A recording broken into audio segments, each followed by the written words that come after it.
Sir collector ఉన్నారండి.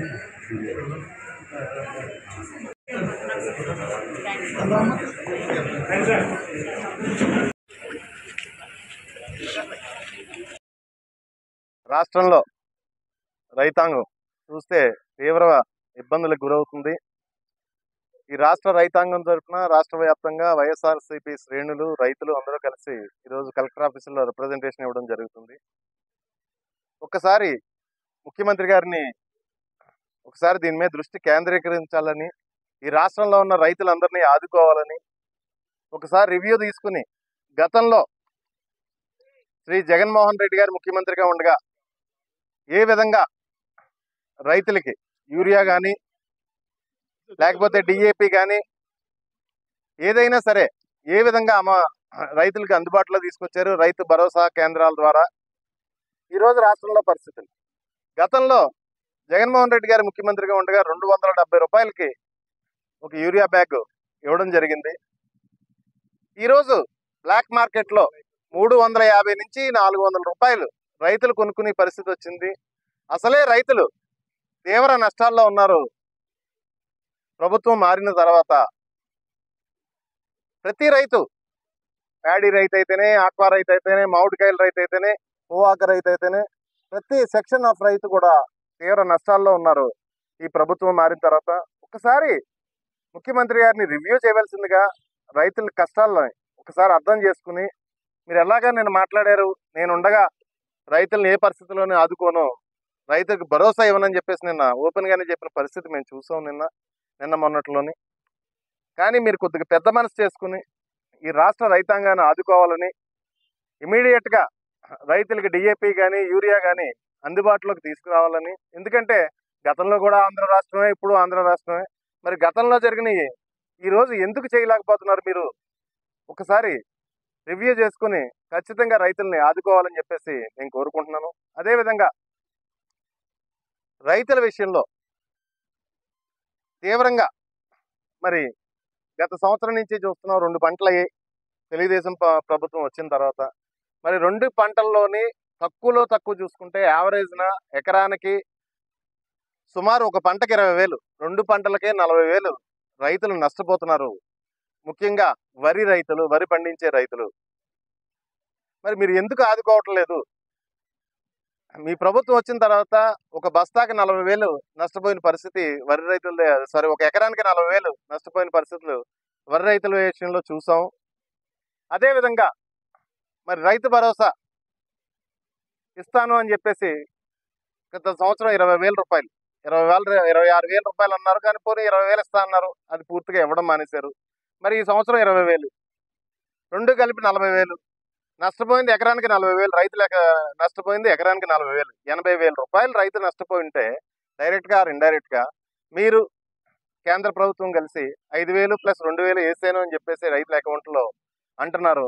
7,000 రూపాయల సాయం వాళ్ళకి ఏమి సరిపోద్ది?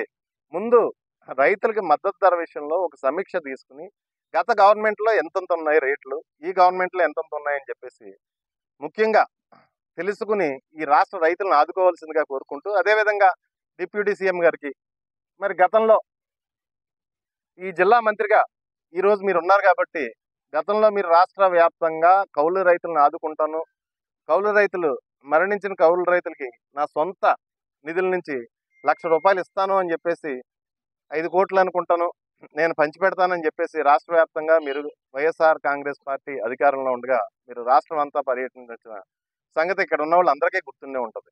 దయచేసి డిప్యూటీ సీఎం గారు ఈ జిల్లా మంత్రిగా మీరు ఈ జిల్లాలో రైతులు పక్షాన అంటే మీకు చేసే అవకాశం ఉంది. ఈ రోజు మీరు అధికారంలో ఉన్నారు. గతంలో 1,00,000 రూపాయలు ఇచ్చారు. దాన్ని సమర్థవంతంగా ఈ రాష్ట్ర రైతాంగాన్ని పూర్తిగా మీరు చేసే అవకాశం ఉంది కాబట్టి, ఆ రోజు అధికారంలో లేనప్పుడే నేను ఇచ్చానని చెప్పేసి మీరు గొప్పగా చెప్పుకున్నారు కాబట్టి, ఈ రాష్ట్ర రైతాంగాన్ని ఆదుకునే పరిస్థితి మీకు ఉంది కాబట్టి ఈ రాష్ట్ర రైతాంగాన్ని ఆదుకోవాల్సిందిగా మీరు కూడా రివ్యూ తీసుకుని గతంలో ఏంటి పరిస్థితి, ఇప్పుడు ఏంటి పరిస్థితి ఒకసారి తెలుసుకుని దృష్టి పెట్టి రాష్ట్ర రైతాంగాన్ని ఆదుకోవాల్సిందిగా, మిమ్మల్ని కూడా ముఖ్యంగా ఈ జిల్లా రైతాంగాన్ని కూడా ఆదుకోవాల్సిందిగా మిమ్మల్ని నేను డిమాండ్ చేస్తున్నాను. అయితే యూరియా నిల్వలు లేవనే చెప్పారు, వస్తాయి అని చెప్పారు. మరి అన్లోడ్ చేసుకోవడానికి ఇంచుమించు వారం 10 రోజులు టైం పడుతుంది. ఈలోగా వర్షం పడితే అన్లోడ్ చేయడానికి కుదరదు, యూరియా అన్లోడ్ చేయడానికి కుదరదు. ఆ పరిస్థితిలో మరి గతంలో మేము ఉన్నప్పుడు రైతు భరోసా కేంద్రాల ద్వారా ఎంత పడితే ఎంత అవసరమైతే రైతులకు ఎంత అవసరమైతే అంత ఇవ్వడం జరిగింది. రైతుల్ని ఇబ్బంది పెట్టకుండా ఈరోజు బ్లాక్ మార్కెట్లో కొనుక్కునే పరిస్థితి వచ్చింది. మరి సోదరుడు అంటున్నాడు పురుగుల మందుకు ఉంటే గానీ యూరియా ఇవ్వమని చెప్పేసి ఒక లింక్ పెట్టారని చెప్పేసి అంటున్నారు. సోదరుడు అనడం జరిగింది. అది కూడా ఒకసారి మీరు సమీక్షించుకోవాలి. సమీక్షించుకుని రైతులకు అనుకూలంగా ఈ రాష్ట్ర ప్రభుత్వం ఉంది అని చెప్పేసి తెలియజేసి ఈ ప్రజలకు ఒక మెసేజ్ ఇవ్వాలని చెప్పేసి తెలియజేసుకుంటున్నాను. ఫిబ్రవరిలోనే స్టాక్ చేసి పరిస్థితి ఉండేది. జగన్మోహన్ రెడ్డి గారు ముఖ్యమంత్రిగా ఉన్న టైంలో ఫిబ్రవరిలోనే స్టాక్ చేసుకుని రైతులకు ఎంత అవసరం పడుతుంది, ఏం అవసరం పడుతుంది అని చెప్పేసి రైతుల దగ్గరికి ప్రతి గ్రామంలో రైతు భరోసా కేంద్రాల ద్వారా ఇచ్చే పరిస్థితి ఉంది. మరి ఈనాడు యూరియా లేదు, డిఏపి లేదు, ఏమీ లేదు. సోదరుడు మీ జర్నలిస్ట్ సోదరుడు చెప్పినట్టు పురుగుల మందుకు ఉంటే గానీ దానికి లింక్ పెట్టి ఇది బిజినెస్ చేసుకోవడం కూడా జరుగుతుంది అని చెప్పి గంటలు కప్పట్లేదు. దయచేసి పిఠాపురం నియోజకవర్గ సోదరుడు మాట్లాడుతున్నాడు. డిప్యూటీ సీఎం గారికి ఇది తెలియజేసుకుంటున్నాను. మీరు ఎన్నికల్లో పిఠాపురం నియోజకవర్గంలో ఇరిగేషన్ మీద ప్రత్యేకమైన మేనిఫెస్టో రిలీజ్ చేశారు. పిఠాపురం నియోజకవర్గం వరకు ఇరిగేషన్ మీద ప్రత్యేకమైన మేనిఫెస్టో రిలీజ్ చేశారు. మీ మనుషుల ద్వారా ఒకసారి ఆ మేనిఫెస్టో తెప్పించుకుని ఇరిగేషన్కి ఏం ప్రామిస్ చేశాను ఒకసారి రీకాల్ చేసుకుని మీరు గుర్తు చేసుకుని మీ మేనిఫెస్టోలో మళ్ళీ మీకు కూడా రికాలింగ్ చంద్రబాబు మేనిఫెస్టో కాకుండా పిఠాపురం నియోజకవర్గం వరకు రికాలింగ్ పవన్ కళ్యాణ్ మేనిఫెస్టో అని మేము చెప్తున్నాం. ఒకసారి రికాల్ చేసుకుని ఏవైతే హామీలు ఇచ్చారో అంటే గంటలు కప్పెట్టిన పరిస్థితి కూడా ఉందని చెప్పేసి పిఠాపురం నియోజకవర్గ సోదరులు చెప్తున్నారు. ఏవైతే హామీలు ఇచ్చారో అవి ఒకసారి గుర్తు చేసుకుని దయచేసి పిఠాపురం నియోజకవర్గానికన్నా చేయవలసిందిగా కోరుతున్నాను. Thank you. అదే లేని విధంగా నీటి పన్ను వసూలు చేయడం జరుగుతుంది. దారుణంగా వసూలు చేసే పరిస్థితులు కనపడుతున్నాయి. రైతులను ఇబ్బంది పెట్టి మరీ వసూలు చేసి పరిస్థితులు కనపడుతున్నాయి. అది ఎప్పుడు లేనిది ఇప్పుడు రైతులు పేకల మీద కత్తి పెట్టి ఇంచుమించు కరువు మొదట్లో ఉంది.